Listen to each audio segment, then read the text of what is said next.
듣다 보면 내공이 쌓이는 방송 2시간 철학의 돌풀입니다. 지니입니다. 예, 저희는 요한네스 슈베르거의 서양 철학사 학원 근대와 현대 읽고 있고요. 칸트 공부하고 있습니다.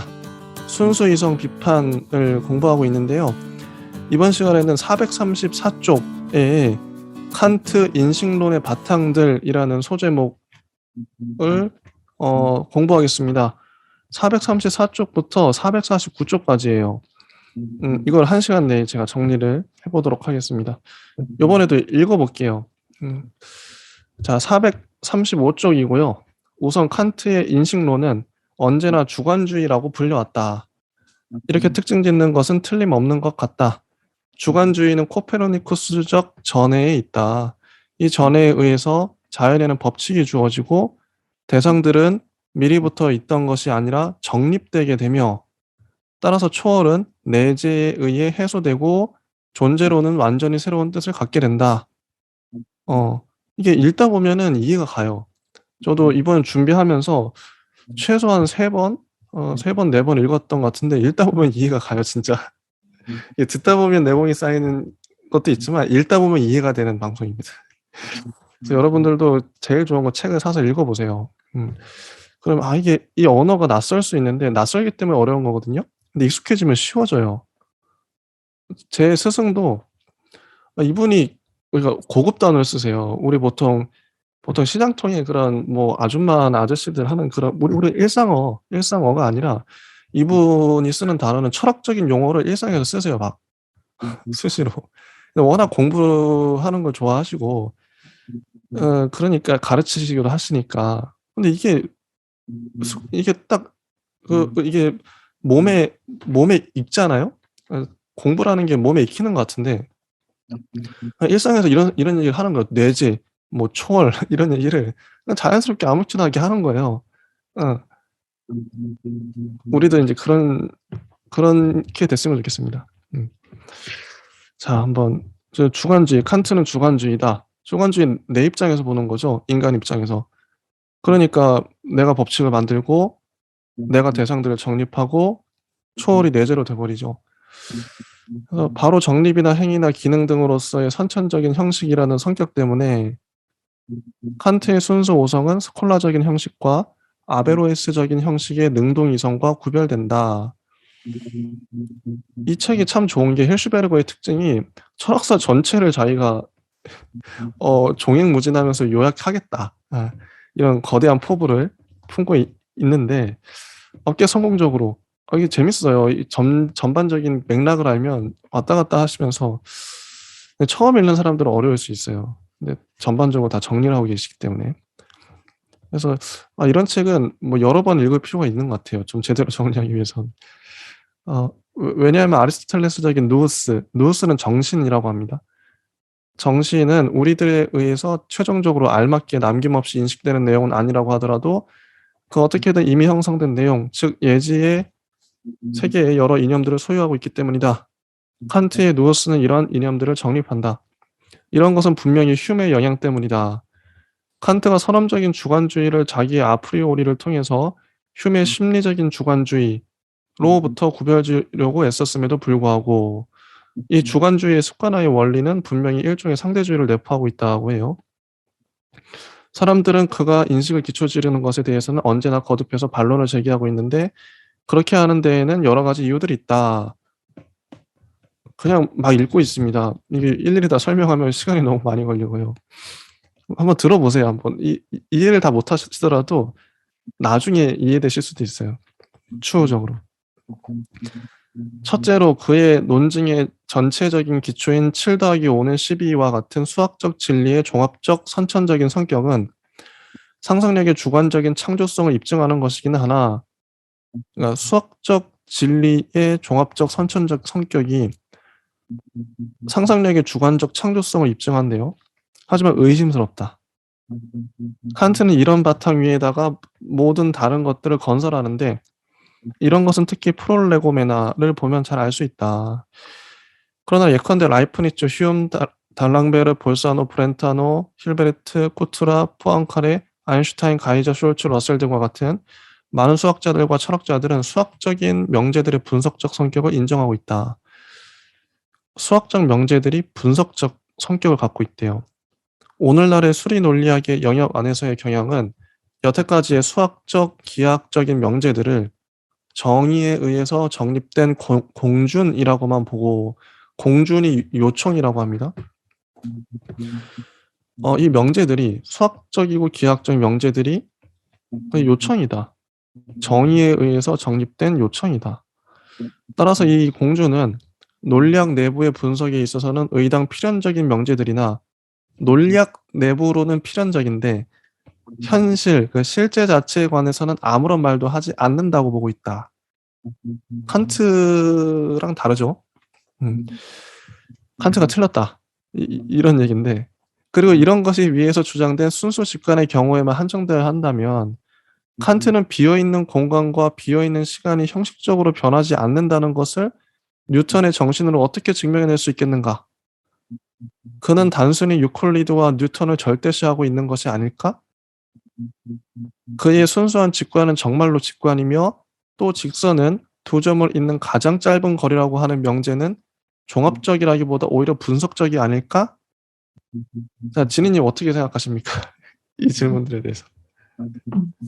좀 더 읽어봐야 될 것 같은데요. 아, 예. 네. 그러면 계속 보겠습니다. 이게 이 힐슈베르그가 칸트를 비판하고 있는 거예요. 현재 이제 수학 이런 거 가져와서 칸트에 대한 두 번째 반론을 전개하고 있죠. 칸트가 자연에게 법칙을 부여할 수 있다고 믿었을 때 인간의 정신을 지나치게 높인 것이 아닌가 하는 물음이 있다. 인간의 정신을 지나치게 높였다. 공간과 시간이 적어도 그 어떤 상대성을 내포하고 있다면 인간 정신의 다른 형식도, 칸트는 이제 공간과 시간을 절대적으로 봤잖아요. 그 어떤 선험적인 형식이었죠. 공간, 시간 이게 중요했죠. 불변하는. 근데 이게 만약에 공간과 시간이 상대적이라면 그 칸트의 가정이 전제가 무너져 버리는 거죠. 다 흔들려 버리죠. 칸트의 논리가. 인간 정신의 그런 다른 형식도 아까 뭐 12범주 이런 거 있었죠. 불충분한 것인지도 모르고 따라서 존재는 꼭 이렇게 생각되어야만 하고 달리는 생각될 수 없다고 하는 속단은 상가야 하지 않냐? 뭐 이런 거예요. 정당한 비판이죠. 이와 관련해서 주관주의에 대립되는 세 번째 문제점, 즉 대상 개념이 있다. 대상은 실제로 맞서 있는 것이어야 한다. 인식작용이 자기 이외의 어떤 다른 것에게로 향한다고 하는 것은 이 작용의 본질에 속해요. 인식작용에는 소위 인식형이상학적인 초월이 반드시 따르기 마련이다. 초월, 그러니까 나를 넘어선 거죠. 대상을 인식을 해야 되니까 대상은 내 밖에 있잖아요. 그러니까 인식이란 정신이 스스로와 독백을 하는 것이 아니라 마주 서 있는 것과의 대화다. 이게 초월이죠. 그런데 칸트에게도 진정한 대상들이 있는가 하는 것은 의심스럽다. 진정한 대상이라는 개념도 사실 지나치게 빨리 그리고 무비판적으로 정립되는 것 같다. 그러나 그렇다고 해서 칸트의 객관성은 단순한 주관성이 아닌가? 이렇게 물을 수 있다는 거죠. 야, 그게 객관적인 거 아닌가? 주관적인 것 같은데. 이런. 자, 437쪽. 칸트의 인식론에 있어서 두 번째 특징으로서 그 현상론을 들 수 있다. 순수이성 비판이 지나칠 정도로까지 강조하고 있는 것은 인간의 인식은 감각적인 현상의 영역에만 한정되어 있고 이 영역을 넘어선 것은 직관 형식을 가지고서도 또 사고 형식을 가지고서도 이성 이념을 가지고서도 인식할 수 없다. 감각적으로 우리가 알 수 있는 거, 그 위에는 칸트는 모른다는 거죠. 우리들이 말하고자 했던 것은 다음과 같다. 즉 우리들의 모든 직관은 현상의 표상 이외에 아무것도 아니라는 것이다. 이게 인용문이에요. 대상들 그 자체가 우리들의 감성의 모든 수용성으로부터 독립해서는 어떤 상태에 있는가 하는 것을 우리는 전혀 알지 못한다. 계속 나오는 게 인식할 수 없다, 전혀 알지 못한다, 이런 말들이죠. 현상이 아닌 것은 경험의 대상이 아니다. 오성은 감성의 한계를 절대로 넘어설 수 없다. 인간 인식의 한계를 자꾸 긋고 있어요. 오성이의 원칙은 단순히 현상들을 설명하는 원리에 지나지 않는다. 이렇게 해서 칸트의 철학은 뒤에 와서의 현상론과 실증주의의 원천으로 되었으며 바로 이런 기본적 경향 때문에 전통적인 형이상학에 대립하게 되었다. 칸트는 형이상학의 파괴자로 보여주고 있다. 그러나 칸트에 있어서의 현상의 개념은 분명하지가 않다. 아까 이제 현상, 야, 현상의 표상이 아무것도 아니야. 우리들 직관이. 그런데 이렇게까지 강조하고 있는데 현상의 개념이 분명치가 않아. 이렇게 비판하는 거죠. 감성과 선천적 형식의 자발성 사이의 딜레마에 관해서는 이미 지적해둔 바가 있다. 우리들이 자세히 생각해 볼 때 한층 더 어려운 점은 일정한 종류의 직관 형식과 사고 형식은 그저 단순히 생겨나게 되는 것이 아니라 이 형식들은 각기 개별적 구체적으로 작용해야만 한다는 점이다. 이 각기 개별적 구체적으로 작용해야 한다. 이 지점인데, 즉 우리들은 공간 전체가 아니라 일정한 공간을 인식하며 인과관계 전체가 아니라 이러저러한 인과관계를 인식한다는 것이다. 칸트에게는 이러한 설명은 조금도 없다. 왜냐하면 형식들은 언제나 보편적인 것들이기 때문이다. 그럼 개별적 구체적인 한정은 무엇에 의존하고 있는가? 또 다른 편으로는 자발성이 언제나 선천적인 한정을 동반하고 있다고 하나, 그렇다면 왜 진료를 인정해야만 하는가? 이런 딜레마를 피하기 위해 신칸트주의는 독일 관념론에 의존해서 진료와 형식이라는 이원론을 전적으로 부인하고 이론론적인 범논리주의를 받아들였다. 이 범논리주의에 있어서는 논리적으로 형태가 없는 소재란 없다.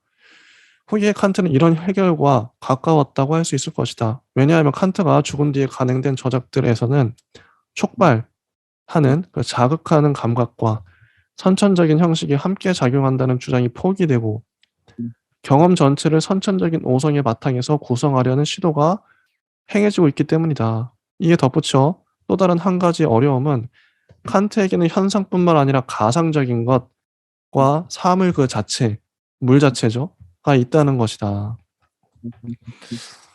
자, 가상적인 것이라는 개념은 칸트에게 있어서는 단순히 가정된 개념이 아니라 바로 불가피한 개념이래요. 이 가상적인 것의 개념은 진료가 형식에 대해서 마찬가지로 현상이기 불가피한 것이다. 따라서 칸트는 절대적인 현상론자가 아니다.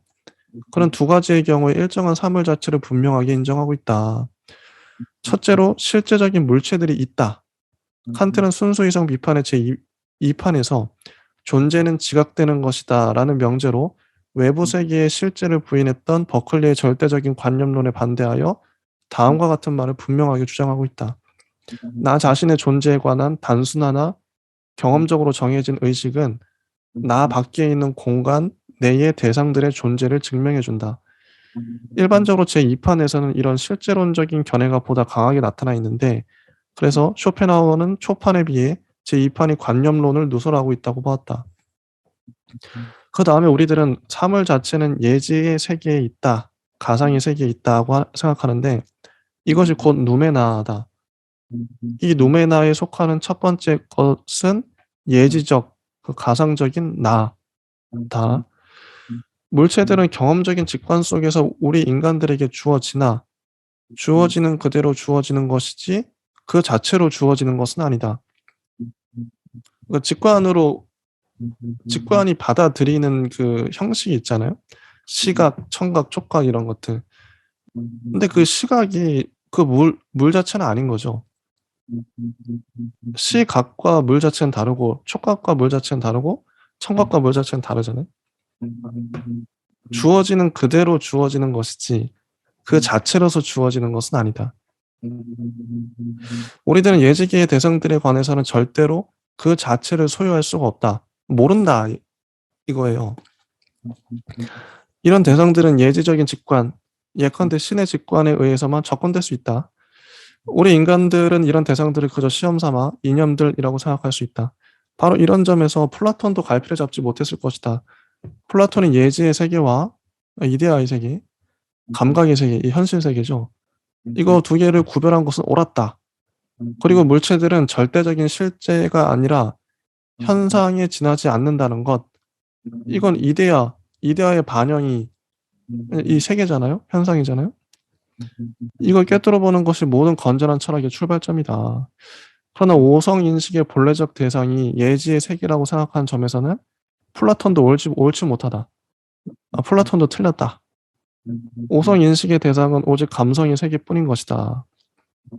이렇게 해서 예지계의 것의 이게 누메나라고 써 있네요. 예지계의 것 누메나의 그 자체는 인식할 수 없는 것으로 남아있게 된다.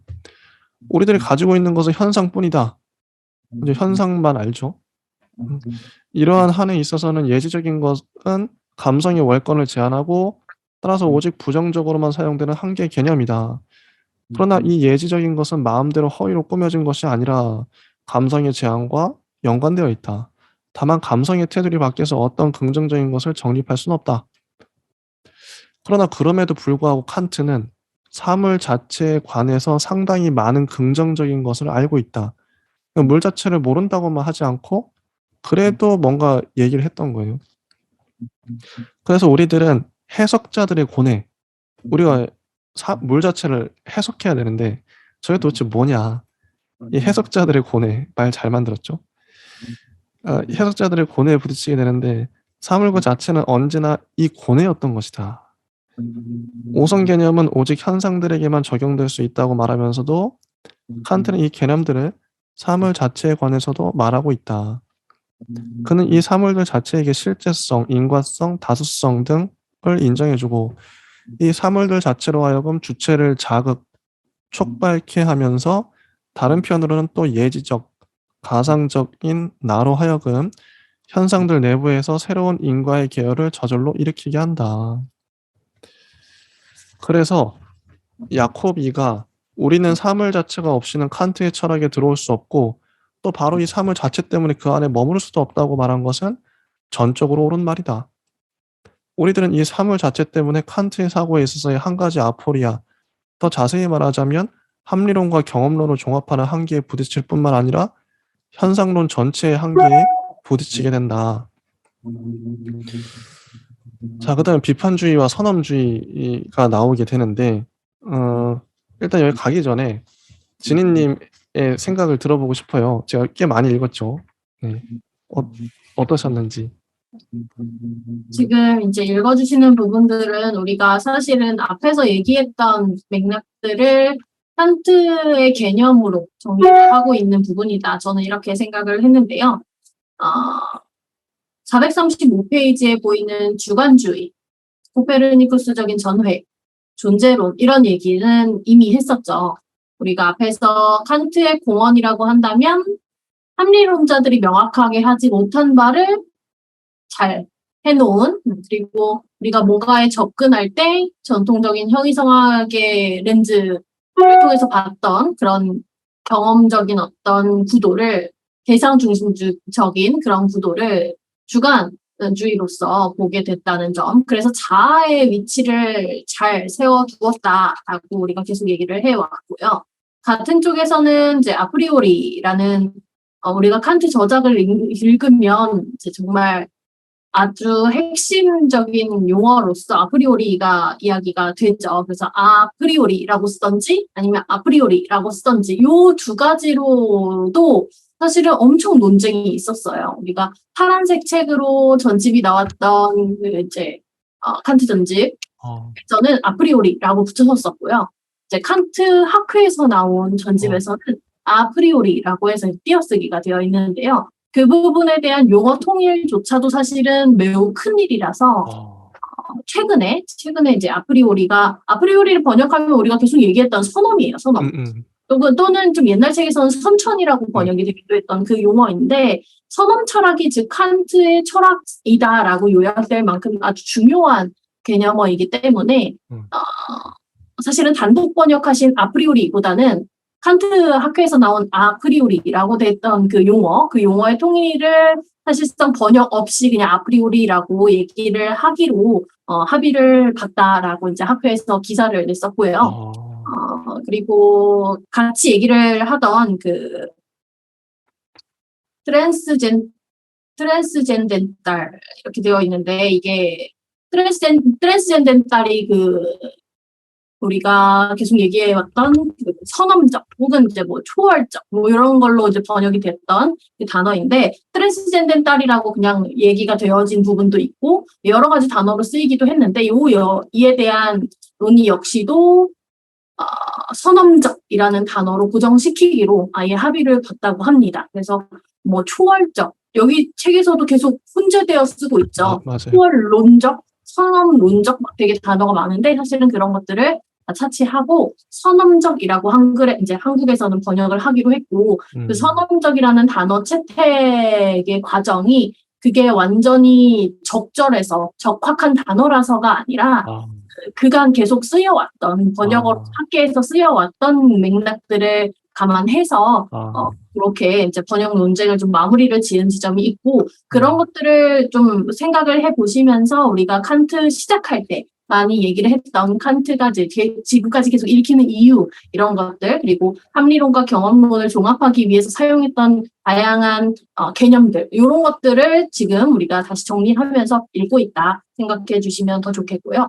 436페이지 이제 인간의 한계, 이성의 한계 이런 것들 다시 한번 떠올려봐 주시고 그 안에서 이제 대상, 현상 이런 얘기가 나오죠. 대상 그러면 우리가 주관주의에 입각한 대상은 어떤 대상이 되고 그리고 현상론에 관련해서는 여기 날개 437페이지의 날개에 페노메논 이렇게 되어 있죠. 페노메논은 영어로 피노미나인데 이제 현상이라는 뜻이고 페노메논은 현상계의 어떤 현상 물자 대상 이런 것들이 있고 이제 물 자체에 대한 부분은 누메논이겠죠. 페노미논에서 페를 뺀 누메논 이럴 텐데 그 누메논들 얘기할 때 이제 누메나스 이렇게 얘기하는 부분들이 나와 있는 그건 이제 좀 혼재되실 수 있으니 현상과 물 자체 이렇게 이해를 해주시면 되지 않을까 싶습니다. 그래서 누메논 이렇게 되어 있죠. 438페이지도 그래서 그것이 이제 페노메논과 누메논 이렇게 같이 세트로 이해를 해주시면 훨씬 더 정리하기에 용이하지 않을까 싶습니다. 그러니까 말씀해 주시는 언어, 단어를 통일하는 문제는 진짜 중요한데 헬슈베르거에 이거를 옮기신 분도 예전에 옮기셔가지고 단어가 좀 요즘에 쓰는 철학 용어가 아니라 좀 옛날 철학 용어가 많이 보이긴 해요. 이 책 자체가. 그래서 이거를 이게 좀 아리까리한데 그래서 철학계에서도 한번 이렇게 잘 쓸 때 전반적으로 통일해 주시면 저희가 헷갈리지 않고 근데 어렵겠죠. 한 번에 통일이 안 되고 그것도 수많은 학자들이 논의를 거치고 참 단어를 번역을 하는 거기 때문에 어쩔 수 없는 것 같아요. 뭐 한국어가 아니라서 참 그런 고충이 있다는 거. 예. 그럼 계속 읽어보겠습니다. 440쪽의 두 번째 문단이고요. 자, 비판주의와 선험주의라는 제목이 붙어 있네요. 이와 동시에 밝혀지는 것은 어느 정도까지 칸트의 철학을 비판 철학이라 할 수 있는가 하는 것이다. 비판 철학, 비판주의 얘기가 나옵니다. 근데 아까 저희가 제일 처음에 말했던 게 칸트의 인식론은 언제나 주관주의라고 불려왔다. 주관주의에 대해서 얘기를 했었어요. 그리고 뭐 물 자체를 인식할 수 있냐 이런 딜레마도 얘기했었고 근데 여기서 이제 비판주의 칸트 철학을 이렇게 정의하는 거죠. 정의. 비판주의라는 명칭은 여태까지는 언제나 그의 인식론의 특징으로 통용되어 왔다. 즉 그의 방법에 있어서 비판적인 것은 현상에만 한정시키려는 계기와 일치하고 있다. 현상이 계속 나와요. 그러니까 인식은 현상에서만 우리가 인식할 수 있다는 거죠. 다른 식으로는 인식이 불가능하다 이런 거겠죠. 순수 이상 비판은 발을 들여놓을 수 없는 곳으로 밀고 들어가려는 낡은 형이상하게 헛된 시도에 대해서 인식 능력의 한계선을 그으려 한다. 실제 그렇거든요. 칸트가 대단한 게 자기 이전에 모든 형이상을 싸그리 비판하잖아요. 그리고 자기 시대의 모든 철학자들을 분류해요. 경험론과 합리론 이런 식으로 경험주의자, 합리주의자. 그러니까 지금 우리가 만약 칸트식으로 철학을 한다면 내가 칸트다 그러면 내 이전에 모든 철학자들을 싸그리 이제 모아가지고 비판을 하는 거죠. 이런 식으로 이제 철학자들이 많이 등장을 하는데 위대한 철학자들이 나도 이런 거 한번 해보고 싶다. 근데 어떤 걸로 좀 싸그리 묶을 수 있을까? 근데 근데 칸트의 비판은 정확히 좋았던 것 같아요. 재밌습니다. 너무 재밌어요. 뭔가 통쾌한 맛이 있어요. 통쾌해요. 인식 능력의 한계선을 그으려 한다. 우리들이 직관하지 못하고 따라서 표상, 관념을 가지고 있지 못한 것은 모두 발을 들여놓아서는 안 될 것이고, 또 이런 것은 현상의 세계가 아니라고 해서 한계선이 그어지기 때문에 우리는 칸트의 철학을 비판적인 관념론이라 일컬을 수 있다. 정의를 하고 있죠. 칸트 철학은 비판적 관념론이다. 또 칸트에게 있어서는 인식의 선험적인 법칙이 자기가 알 수 없는 것이라고 생각했던 선험적 대상들 자체보다도 중요하기 때문에, 자, 선험적 법칙이 선험적인 대상들보다 중요해요. 그래서 그의 철학은 뭐다? 선험적인 관념론이다. 이렇게 나오네요. 칸트 철학은 비판적 관념론이고 선험적 관념론이다. 그럼에도 불구하고 칸트 자신이 한계선을 넘어선다. 그는 신, 영혼, 불사성, 자유 등에 관한 말을 하고 자기가 이런 이념들을 가지고서 경험이 도달할 수 있는 범위를 넘어섰다는 것도 잘 알고 있다. 자, 넘어섰다에 저는 동그라미 치지 않았지만 넘어섰다 주목이 돼요. 비판주의를 비판하기 위해 이런 고찰보다도 더 중요한 것은 비판주의는 일정한 전제 위에 바탕하고 있다는 것을 인식하는 것이다. 자, 이 전제란 참된 인식은 경험론적으로 이해된 감각적인 경험 안에 주어져 있는 것을 바탕으로 해서만 가능하다고 하는 생각이다. 자, 칸트의 전제. 야, 인식이 어떻게 가능하냐?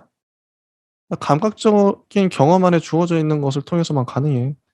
계속 나왔던 얘기예요. 실제를 보증해 준다고 하는 주어져 있는 것을 달리 이해할 수도 있다. 이것은 마치 플라톤이 자기의 이데아를 그렇게 했고 아리스토텔레스가 자기의 능동이성을 그렇게 했던 것과 같다. 이런 것도 비판이요. 다만 입장이 다를 뿐이다. 만약 칸트주의자들이 칸트와 더불어 철학하는 것만이 비판적으로 철학하는 것이라 하고 그 이외의 것은 모두 어림잡아 비판 이전의 것이라고, 즉 개념의 실체와 보편자, 실제론, 단순한 직접성이라고들 하여 철회해버릴 수 있다고 생각한다면 이들은 자기들의 전제를 자명한 것이라고 인정하는 일이 되며 비판주의는 독단론으로 되고 만다. 이런 점에서 물론 칸트 자신이 나쁜 보기를 보여주고 있다. 즉 1765년 라이프니츠의 인간오성 신론이 간행되고 나서 라이프니츠의 인식 비판을 반박하기 위해 행한 에버하르트와의 논쟁, 순수 이성에 관한 모든 새로운 비판이 낡은 비판에 의해 필요 없게 되었다는 발견에 관하여 이런 책을 냈대요. 와 J.G. 슐로서에 대해 너그럽지 못한 태도를 취한 것, 철학에서 요즘 새로이 높아진 고상한 소리에 관하여 라는 책을 또 냈고, 이런 등에서 그런 보기를 보여주고 있다. 칸트는 슐로서를 야콥이나 헤르더와 마찬가지로 공상과 감정의 철학이라고 해서 비난하려고 했다. 그러나 칸트는 자기도 많은 다른 입장들 중에서 한 가지 입장밖에 취할 수 없었다는 것은 모르고 있었다. 힐슈베르거의 비판이죠. 자, 그 다음 소제목이 칸트와 형이상학, 칸트의 형이상학 개념, 본래의 형이상학이라고 나와요. 여태까지 말해진 모든 것들이 형이상학의 지평 위에서 행해졌고 또 이 형이상학이라는 개념은 칸트에게 있어서는 여러 가지 뜻을 지니고 있고 따라서 형이상학에 대한 칸트의 태도가 당장 꿰뚫어 보여지지 않기 때문에 다음과 같은 말뜻들을 구별짓지 않으면 안 된다. 자, 1번. 칸트에게 있어서의 형이상학이란 첫째로 선험적인 논리학과 동일한 것이다.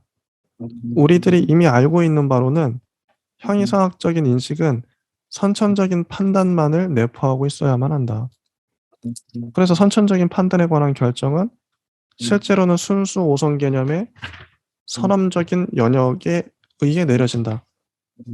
자연과학의 형이상학적인 원리의 서문에서는 완전히 이런 뜻으로 형이상학은 단순한 개념들에서 생긴 순수한 이성인식이거나 순수 철학이라고 말하고 있다. 그리고 반성에서는 형이상학은 순수 이성의 논리학이다라고 정의하고 있다. 자, 형이상학은 순수 이성의 논리학이다. 그런데 순수한 오성 개념들은 그 스스로를 위해서 있는 것이 아니라 경험적인 인식을 구성해내야 하기 때문에 위에서 말한 것보다 훨씬 넓은 형이상학의 두 번째 개념이 생겨난다. 자, 2번.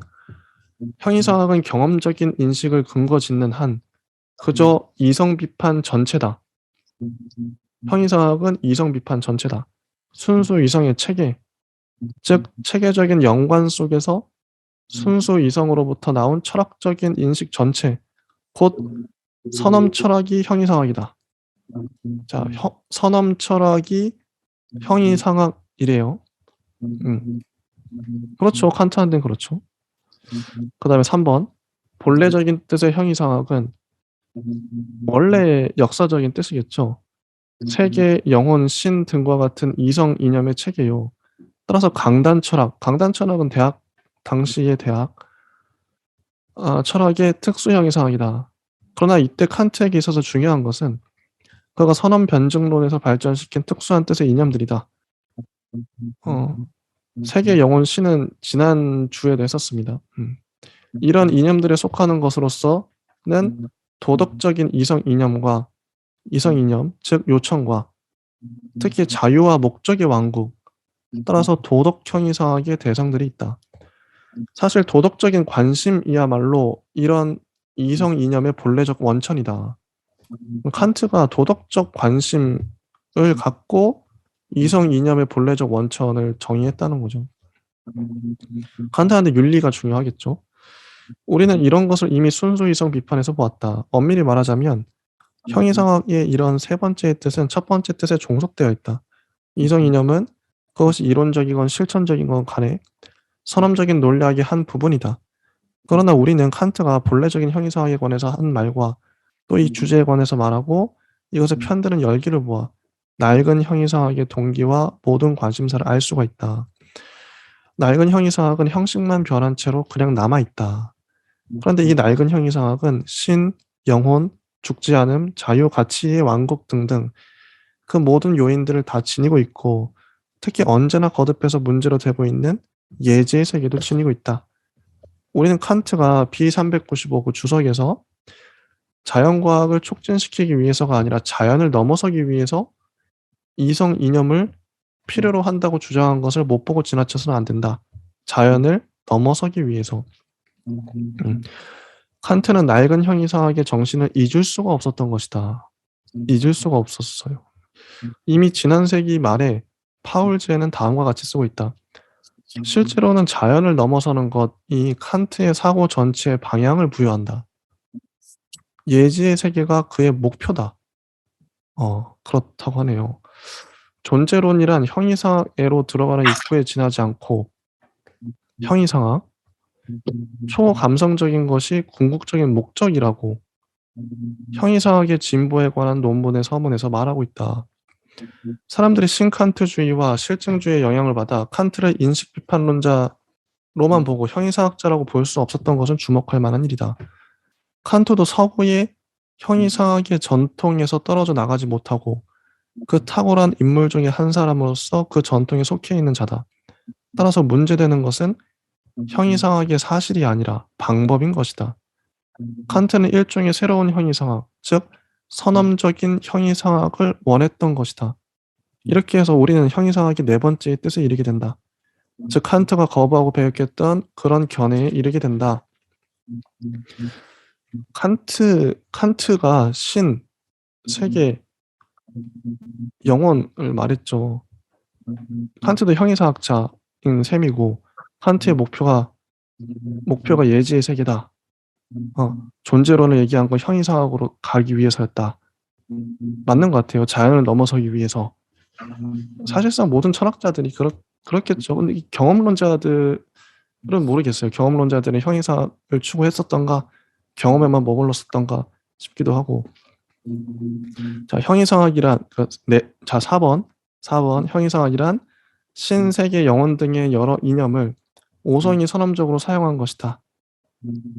보다 더 올바르게 말하자면 이런 이념들이 실제론자들에 의해 공공연히 잘못 사용된 것이 형이상학이다. 여기 칸트가 말한 거죠. 야, 신, 세계, 영혼을 그동안 그 이전의 모든 철학자들이 말했지만 실제론자들로 싸그리 그런 사람들을 묶어서 정의해버리죠, 칸트가. 야, 실제론자들이 신세계 영혼을 잘못 사용했어. 이제까지 철학자들이. 이게 싸그리 비판하는. 근데 칸트가 재밌어요, 그래서. 음, 과감합니다. 예. 실제론자들이란 신의 영혼 같은 이성 이념이나 실체와 인과성 같은 오성의 개념들이 그 자체로서 실체하고 있는 것이라고 하고, 그 자체로서 실체하고 있어. 따라서 단순한 관념들을 사태 그 자체로 만드는 자들이다. 칸트를 따라자면 낡은 형이사학 전체는 이런 초월을 가지고서 하나의 허구로 꾸며내진 세계를 정립했는데, 이런 세계는 일종의 배후에 있는 세계이고, 이 배후에 있는 세계는 우리들의 경험의 세계와는 아무런 상관도 없으며, 따라서 우리들은 이 세계에 관해서는 아무것도 모른다. 당연히 우리 세계랑 상관이 없으니까, 경험과 상관이 없으니까 모른다. 왜냐하면 모든 삶은 현상의 세계와 관계지어져 있기 때문이라는 것이다. 자, 444쪽이에요. 도대체 칸트는 어디에서 이런 거의 형이상학관을 갖게 되었을까? 저도 궁금합니다. 궁금해요. 뒤에 나오죠 또. 도대체 어떻게 이런 형이상학관을 갖게 됐을까? 그의 형이상학관은 역사적인 현실에 들어맞지 않으며 형이상학에 관한 일종의 풍자화다. 물론 형이상학이라는 불행한 명칭은 어쩐 영문인지 유혹적이고 일종의 배우의 세계를 연상시켜준다. 그리고 이런 말은 칸트 이전의 학원 철학에는 들어맞는 일이 자주 있었다. 이런 형이상학은 기초가 잘 잡혀져 있지 않고 그저 그렇게 억측될 뿐인 기체화된 개념들을 바탕으로 해서 형이상학적인 세계를 만들어내었다.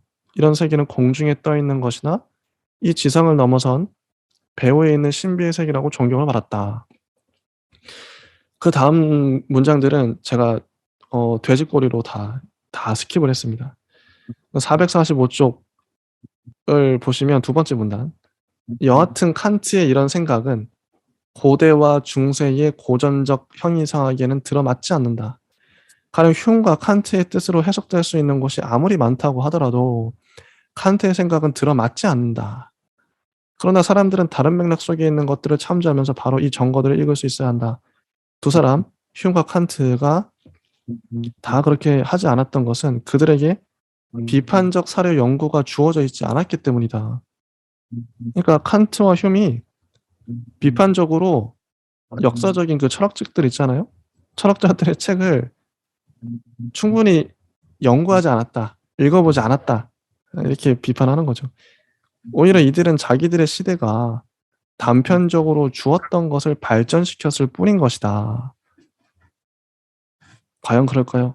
그런 것 같기도 해요. 그리고 이런 것 자체가 이미 왜곡이었던 것이다. 왜곡이다. 고전적인 형이사학은 실제론, 현실론, 즉 존재론 이외의 어떤 다른 것이기를 원치 않는다. 그러면서 다음 문단에 이제 이미 아리스토텔레스가 형이사의 개념을 이렇게 규정했다 하면서 쫙 또 이 힐슈베르거 특유의 또 이 칸트를 반박하기 위해서 그 이전 철학자들이 말했던 것도 우리가 이미 좀 알고 있는 것들 쫙 얘기합니다. 부동의 동자도 나오고요. 스스로 있는 자도 얘기하고요. 이것도 이제 스킵을 하고 이미 좀 아는 거기 때문에 복습 같아요, 복습. 447쪽의 두 번째 문단. 이런 것은 낡은 형이상학의 두 번째 근본 문제, 즉 본질 인식의 문제에도 들어맞는다. 이것도 이제 넘어가고 끝났어요. 근데 뒤에 와서 스킵을 많이 하면서 뭐 시간이 많이 남았네요. 너무 여유롭습니다. 진희님 뭐 하실 말씀 있으시면 해주세요. 일단은 446페이지, 7페이지 끝에 가면 갈수록, 트란젠 디에르렌 뭐 이렇게 되어 있는 초월이라는 단어로 막 묶여 있는데요. 사실 아까 말씀드린 것처럼 여기서 선엄이라고 바꿔서 읽어 내려가면 훨씬 헷갈리지 않을 것 같고, 저는 이제 이 전통 형이상학을 어떤 식으로 비판해 나갔는지, 칸트의 위상이 어떠한지 등등을 정리하는 그런 챕터로 잘 읽었는데 한번 정리하고 마무리를 하면 되지 않을까 싶습니다. 이제 뒤에 우리가 실천이성 비판이랑 같이 얘기를 해야 되는 그 흐름이 또 어떻게 이어지는지를 잘 정리를 해놔야 우리가 또 읽어 나갈 수 있기 때문에 일단은 칸트의 비판 철학 이렇게 얘기를 하면 도대체 뭘 비판했느냐 이 부분에서 이제 얘기를 해야겠죠.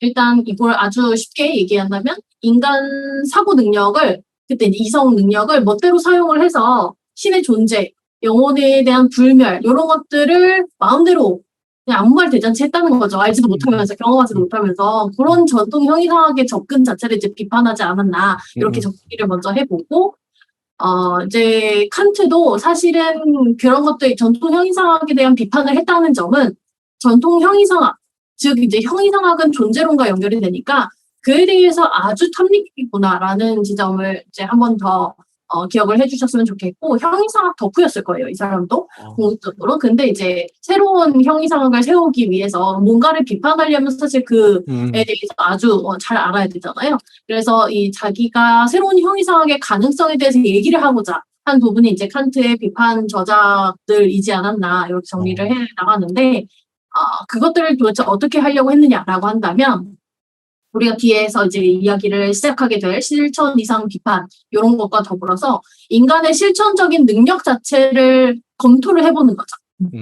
인간이 정말 그러한가에 대해서. 그래서 연결 지어 나가면서 거기에서 빠지면 안 되는 얘기들, 뭐 도덕의 존재 양식이라든지 윤리적인 얘기들 그런 것들을 연결해서 새로운 형이상학의 가능성 자체를 말하고자 하는 그런 맥락을 한번 짚어드리고 아까 칸트도 전통 형이상학과 같이 신, 영혼, 불멸, 뭐 자유 이런 것들을 얘기했다. 세계 이런 것들을 얘기했다.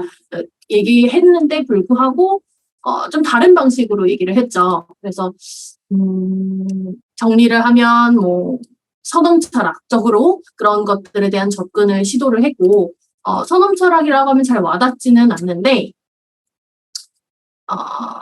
앞서서 우리가 합리론과 경험론을 종합하려고 했다라는 맥락으로 조금 더 자세하게 설명을 해보면, 우리는 경험을 통해서 혹은 이제 읽어주시는 내내 뭐 현상밖에 없다 뭐 이런 얘기를 해주시는데, 경험을 통해서 현상을 받아들이는, 이제 조금 더 어려운 말로는 우리에게 경험을 성립시키는 우리 안에 형식이 있다고 생각을 하시면 되고, 그걸 이제 선험적 형식으로 얘기를 하고 있고, 그 선험적 형식 자체를 전제해서 올바른 지식으로 나아가는 그 과정들에 대해서 얘기를 하고 있습니다. 그래서 이것을 사실은 전통 형이상학에서는 신적인 어떤 요인으로 전제를 하고 들어갔는데 이런 경험을 잘 받아들이고 경험을 경험으로서 성립시킬 수 있는 선언적 형식을 일종의 신적인 형태로서 칸트는 받아들이고 있고요.